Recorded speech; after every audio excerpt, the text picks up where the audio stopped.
bienvenidos a un nuevo episodio de Metodología de la Investigación.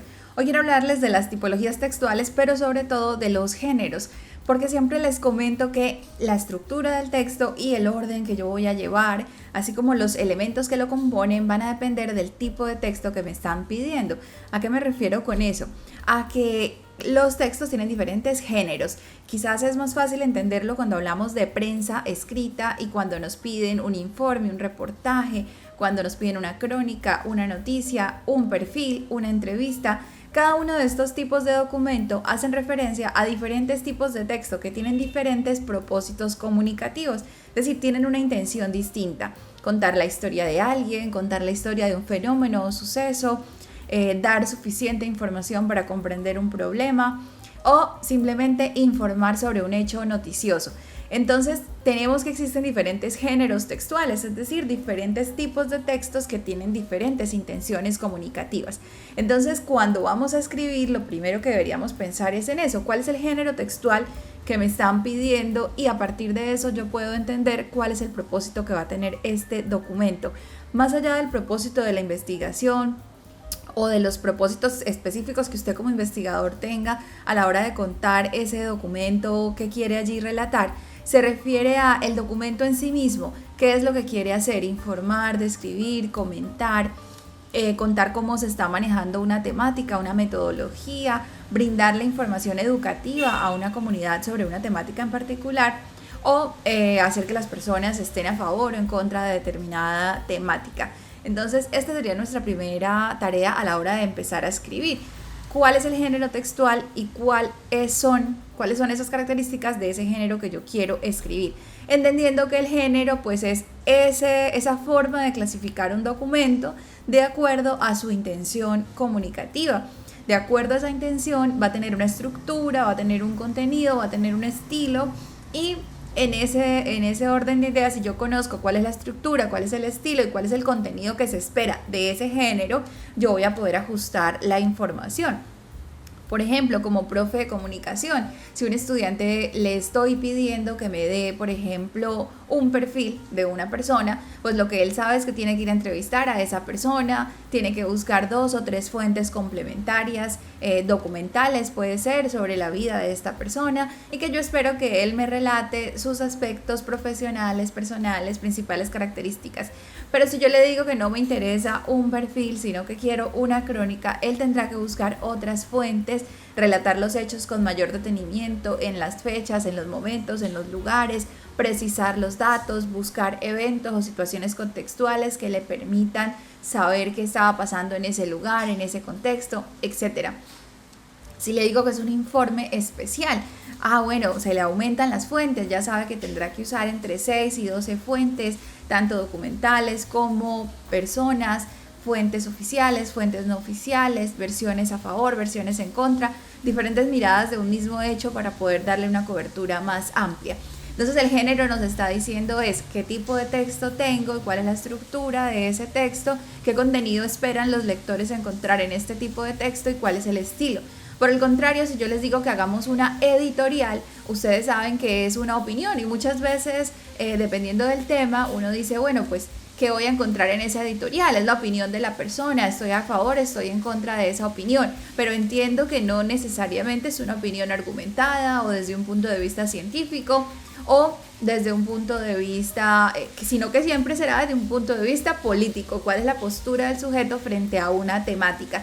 Entonces, por ejemplo, cuando salen temas controversiales, aborto, eutanasia, derechos de la comunidad LGBTI, comunidades indígenas, y analizamos ese tipo de textos, yo siempre digo, bueno, si vamos a mirar la editorial, tenemos que entender cuál es la línea política de este periódico, quién es el dueño del periódico, qué me quiere decir, cuáles son los valores políticos que él defiende, de derecha, de izquierda, de centro, porque ahí pues ya básicamente estamos sabiendo qué nos están queriendo decir y de qué nos están queriendo convencer. Y por eso, por ejemplo, yo diría, bueno, es pertinente analizar una editorial o ya sabemos lo que vamos a encontrar allí. En ese sentido uno va entendiendo que el texto tiene una intención y que el autor, que el que lo escribió, tenía también una intención, y esa intención está develada desde el momento en el que elegimos el género, la estructura de esa comunicación que vamos a leer. Ahora bien, en la investigación científica y en los textos que nosotros producimos para la universidad o para una revista científica, hay estructuras un poco más rígidas. Esas estructuras tienen que ver con las revistas indexadas, que son las que determinan eso, ¿no? Y ahí yo los invitaría a que antes de sentarse a escribir, miren si quieren publicar ese texto en una revista. Si lo quieren publicar, por favor revisen primero cuál es el esquema de la revista para que lo hagan según ese esquema. Y si aún no lo van a hacer para la revista, sino que es un requisito de la clase, de una asignatura o de un curso o de un módulo, pues allí ya miramos con el docente cuáles son las pautas que él me está dando. Pero básicamente cuando hablamos de textos científicos podemos tener, por ejemplo, y me apoyo en esta presentación y en las que hemos hecho en estos días, en Sánchez Upegui 2011, él las categoriza y las analiza y nos dice, bueno, en relación a investigativas netamente que buscan contarle al mundo qué resultados obtuve yo en mi investigación, tenemos las primeras y las más comunes son los artículos científicos, es decir, un artículo que me está presentando una información original y nueva, porque pues la investigación que estoy haciendo es nueva. ¿A qué me refiero con nueva? Claro, miles de personas ya han hecho esa investigación sobre esa temática, pero en este lugar, en este momento específico, pues nadie la había hecho, ¿no? Ejemplo, violencia en los niños. Miles de personas han investigado la violencia en los niños. Pero yo la trabajé en la escuela que queda en esta ciudad, que queda en este lugar y ahí nadie había ido. Entonces, en ese corte poblacional es única, es nueva, es diferente. Yo tengo que asegurarme cuando tengo resultados de una investigación inédita que no se ha publicado, que el texto no solamente es único porque ese lugar es único, sino porque también estoy presentando datos nuevos y que yo haga comparaciones con lo regional, con lo nacional o con lo internacional, de tal manera que se vea el valor agregado de la investigación. Porque cuando los jurados vayan a leer el artículo puede que consideren que si bien la información es nueva, en el sentido de que ese lugar es diferente, no sea relevante porque llegue a las mismas conclusiones o porque no plantee una comparativa con los otros escenarios. En este proceso de investigar, también nosotros, y eso pasa mucho a nivel de maestría y de doctorado, que nos digan, bueno, como está haciendo el ejercicio de revisión de antecedentes, de revisión teórica, también de ahí pueden salir artículos de reflexión. Reflexión teórica, cuando empezamos a poner a dialogar varios autores para entender una temática, un concepto. Aquí nuevamente no se trata solo de revisar la literatura que hay y volver a contar lo mismo, sino de qué manera yo también puedo interpretar, agregar, sintetizar, generar nuevas categorías alrededor de ese concepto que se está proponiendo. Esto quizás será más común a nivel de tesis doctorales, donde se espera que haya producción de nuevo conocimiento. Pero lo que sí podemos hacer en pregrado, que es muy común, es el artículo de revisión. ¿A qué se refiere? A revisar qué hay en la literatura. Por ejemplo, cuando yo digo, miremos en Colombia en los últimos 10 años qué se ha publicado sobre comunicación para el cambio social. Ese sería un artículo de revisión, buscar todos los artículos de revistas, todos los documentos y comentar el concepto o comentar las investigaciones sobre esa temática. En los artículos de revisión, depende de la revista, usualmente nos piden 50 fuentes, 50 textos que se hayan leído, ya sean investigaciones o textos en general que se referencien o documenten. Aquí habría que mirar cuáles son las reglas de cada revista, pero en general esta sería como una pauta mínima. También podemos hacer textos de análisis del discurso cuando estamos pues literalmente analizando una serie de textos o analizando otro documento.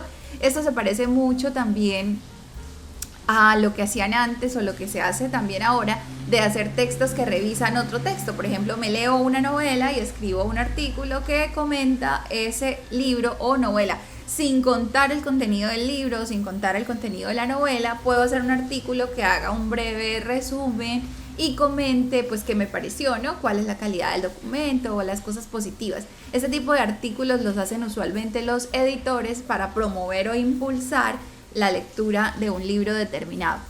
También podemos hacer artículos metodológicos, se refieren a explorar una metodología en particular, cómo se viene manejando, qué hay nuevo en esta metodología, cuáles son las miradas, cuáles son las perspectivas del campo. Al igual que en el artículo de reflexión teórica, lo que se busca es reflexionar teóricamente sobre la metodología y qué pasos o qué puedo hacer yo nuevo. También es muy común y lo vemos mucho en las ciencias sociales cuando alguien hace una revisión de una metodología y propone nuevas fichas o propone nuevos procesos o procedimientos. Incluso pasa mucho en la psicología. Cuando alguien desarrolla un nuevo test o cuestionario, también pueden publicar artículos para decir, bueno, mire, para hacer esta encuesta, para diseñar este test o formulario, nosotros revisamos tales y tales autores, llegan a estas conclusiones, integran teorías y diferentes miradas y el resultado es un nuevo instrumento que puede ser usado por toda la comunidad científica. Entonces, esos artículos metodológicos son también súper importantes y enriquecedores para quienes trabajan en ese campo de estudio y le permiten a otros quizás construir sobre hombros de gigantes que ya hicieron un trabajo previo. También hacemos artículos de informes cuando hay investigaciones experimentales y se quieren mostrar los resultados de esos experimentos, balances historiográficos como queremos decir, bueno, ¿qué se ha publicado sobre este tema? Y empezamos a mirar cuáles son las principales publicaciones o libros de referencia, literatura más citada en una temática en particular. Hay estudios de caso cuando se presenta una situación en particular y queremos comentarla, describirla, analizarla, ese sería otro tipo de investigaciones. También se pueden hacer ensayos y artículos de sistematización de experiencia. En la línea de educación en particular son bien importantes. Resaltar las experiencias positivas, los aprendizajes, las lecciones aprendidas. Entonces, estos serían algunos tipos de textos investigativos, pero también podemos hacer otros de divulgación científica que de pronto se publiquen, no en revistas indexadas, pero sí en otro tipo de revistas de difusión del conocimiento, en nuestras mismas universidades. A veces hay revistas que no están indexadas aún, pero que están en ese proceso y en ese sentido necesitan textos de manera permanente para alcanzar esa categorización. Allí podemos hablar, por ejemplo, de artículos de reflexión como ensayos o textos analíticos, interpretativos. Es muy común que los profes hagamos artículos de actualización disciplinar, cuando por ejemplo miramos cómo está trabajándose la disciplina, qué hay, cuáles son las tendencias, cómo se está formando en esta carrera en el mundo, en Europa, en América Latina y en el país específico donde estamos. ¿Por qué? Porque es importante actualizar las carreras y que esos currículos correspondan con lo que está ocurriendo en la realidad. O corresponden a estudios de mercado, ¿no? ¿Qué necesita el mercado? ¿Qué necesitan en las empresas? ¿Cómo lo estamos enseñando en la universidad?